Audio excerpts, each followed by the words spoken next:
guys, welcome back to Quick Tip Tuesday. Today I'm going to show you how that you can change the screensaver on your Avaya J 169 or 179 phone. And this is actually pretty cool because a lot of people don't even realize that they have a screensaver.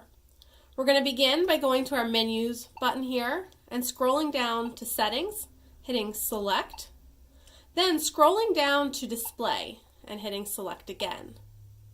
Your second option down is screensaver. That's the first place we're going to go. You'll notice that the default Avaya screensaver is what is already saved in your phone, but there are several different options that you can scroll through and choose. You also have the option of previewing the screensaver. Once you've found the screensaver that you would like to use, hit select and then save.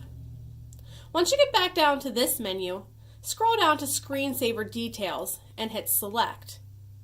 You'll notice that the automatic setting is for your screensaver to come on after 240 minutes.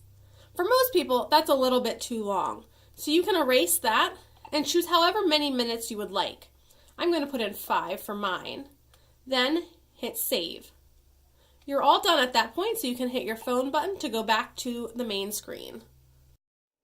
Thanks for joining us for another Quick Tip Tuesday. Make sure you find us on Facebook and Instagram, and you go to our website to find more resources.